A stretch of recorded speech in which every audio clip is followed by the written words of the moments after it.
I'm Tommy Evans from DROIDS Recording Studio, and today we're talking about discovery meetings, what they are and why you should have them. After the intro.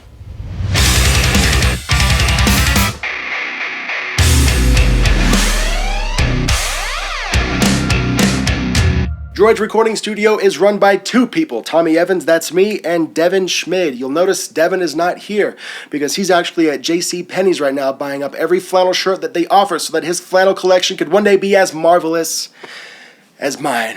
But hey buddy, it's not happening. We are audio engineers that specialize in heavy music, and we make videos about the recording and mixing process of that.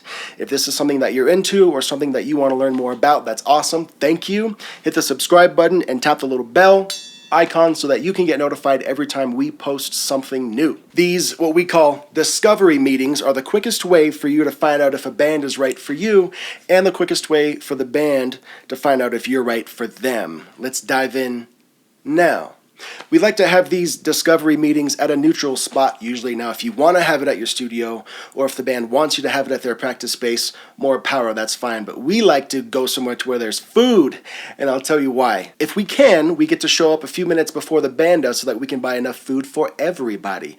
This is especially easy if it's like a pizza joint. Pizza's not terribly expensive, and most people like it. Also, a bonus tip, you can actually write this meal off on your taxes. Now, full-on disclaimer and warning, I'm not a tax expert, or I don't claim to be a business tax expert either, but if you're in the position to where you're making enough money to write something like this off to file for taxes later, congratulations, that's awesome. Ask your tax accountant if you can write this meal off and let them tell you the answer.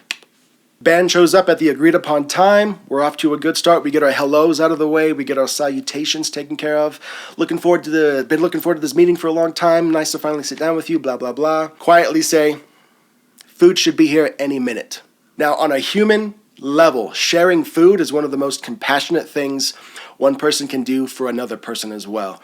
It's human nature, man. It's primal. You're going to share your food with somebody, that you're going to build trust, rapport, friendship that much quicker. This is not a tactic to use to win somebody over maliciously, but it is a tactic that you can use to get somebody on your side much quicker and easier, so that you can work together better later. Now, when the food finally does come out, you can let everybody know to dig in. It's on me. Woo! If they had any thoughts of, oh, do we have to pay him back? Is he going to buy our food? What's going on? If they had any of those thoughts, you quietly mentioning that it's on me, that it's on you, all those thoughts go out the window. Everybody can breathe happy again, blah, blah, blah. Let's go. Now, in this part of the meeting, this is where you get to the meat and the potatoes of the band. You unpack everything. You ask questions about what their goals are. This is what you want to know. After you're done with the songs that you're going to record for them, are they going to release them on CD? Are they going to put them on vinyl? Are they going to put them out? Are they going to distribute it? Are they going to distribute them online only? Are they going to try and get signed with the songs? Are they going to try and tour with the songs? Or are they going to keep the songs on their own little hard drive and just keep as like a personal memento for years to come? Any answer is fine. You just have to know what the goal is so that you know how to act going forward. This is also the good time to ask who their musical influences are. Also ask who their production influences are. A lot of bands, they don't understand this is two separate questions. So make sure when you ask these questions, you want to say, musically, who do you want to write? Who are you trying to write like? Who are you inspired from musically? And also, if you've given any thought to production or, sound quality, what producers have you been following as well? Figure out these things, and if they don't have an answer, then that's okay. Educate them on what it is that you're trying to do. This is also a good time to talk about budget. Everybody's there on the table. Oh, and real quick before I forget, I hope you brought your notepad and your pen because you're going to be writing everything down. Not only so that you can refer back to it later in case you forget, but also so that you can save your butt if something squirrely happens halfway through the recording or mixing process. Getting back to budget. If you're going to charge per hour, or if you're going to charge per song or per session, this is where you need to let them know now. Set expectations. Let them know. Most newer bands that have not been in the studio before, they've got songs that are probably 3 or 4 minutes long. They can probably record them in about 3 or 4 minutes. Right? Makes sense? No, not if you do it riff by riff, and if you're punching in, and if you want everything to sound as perfect as you want it to be. if that's what they want, then no, you're going to be spending a lot more time tracking guitars and bass. Tracking vocals takes a long time as well. You can't just run through it like you're doing it live. Unless that's what you want, then this is where you get to learn that. Super cool. Now, this is also very important. This is not a presentation. Do not bring your PowerPoint slides. Do not bring your whiteboard that has a list of reasons they should work with you. This is not what a discovery meeting is for. A discovery meeting is a back and forth conversation. It has to be a discussion between you and the band. They're going to be asking you questions just as much as you're going to be asking them questions, probably. So let the conversation play out and let these topics come up organically. Even if they're out of order from your notepad, it's okay.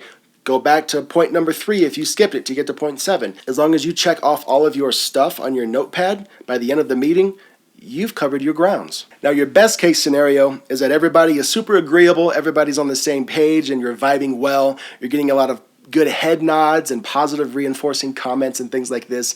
Maybe even some high fives. Congratulations, you're on your way to booking your first recording session with that band now. However, now your worst case scenario is that the band is just going to straight up say, yo, we don't want to record with you, bro. And that's okay. Because listen, as a business owner, you have to be able to understand that not everybody is your perfect customer. And you are not the perfect solution for every customer's needs as well. They might have just wanted something else and didn't realize it until halfway through the meeting. That's okay. Learn from these mistakes and apply it to future meetings. Now, you've got to be able to make it clear to these guys that you're going to be the 6th member of their band for a while, for the whole recording process. If they already have 6 members, then you're going to be the 7th member of their band for a while. You're going to be able to provide constructive criticism from an outsider's point of view, because they've heard the song hundreds of times already, practicing it in their space. You haven't heard it yet, or you've only heard it a couple of times. You're going to be able to offer criticism like that, arrangement ideas, suggest cool effects, things that'll just level up the song that they haven't thought of yet. That's part of what they're hiring you for. But here's another thing. If during the discovery meeting you're seeing red flags and you're just feeling some kind of bad vibes for some reason, it's okay to let them know that this might not work out. Here's how we do that.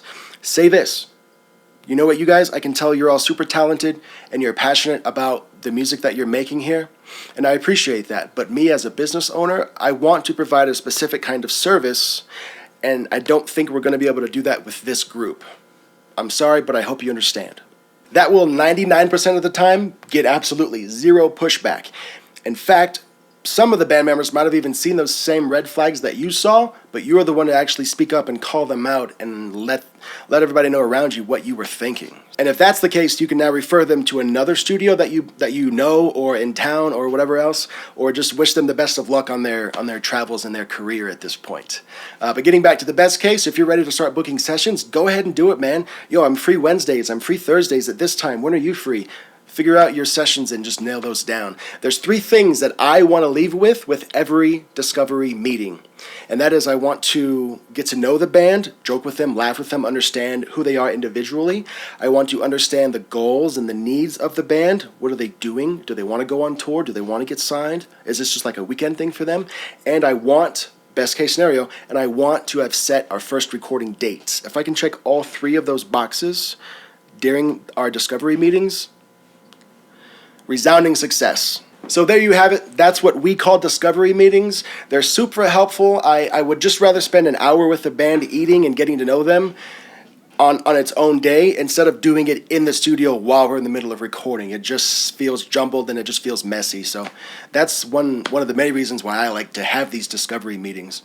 Full disclosure, I used to hate the idea of getting together before you hit record. All I wanted to do for a little bit of time was just have a band come in, hit record, see what we do the magic, do the thing, and then see what happens. And my philosophy was I wanted to get to know the band while we were doing all of that. That was kind of counterproductive and almost felt annoying having to carve out another couple of hours in my day to go do this with a band when I could just be recording them instead. But that's totally the wrong thinking. I'm glad that I've outgrown that now. And discovery meetings, I'm all for them. Now here's a question for you. If you've been having these discovery meetings already with the bands that you've been working with, let me know how they go. Do you think they're successful? Do you think they're a waste of time? Do you learn anything during the discovery meetings? And if you haven't had any of these meetings before, let me know if you're excited to start trying them out. And if you do, please let me know how they go. I'd love to hear about it. If you want your music mixed by us at DROIDS Recording Studio, please contact us at any of the contact links in the low end. We look forward to chatting with you. Until next time, always use your blinker and change your strings. By the time the food does come out, you can let everybody know to dig in. It's on you. Or me. If you bought it, it's on you. Let everybody know, hey, everybody,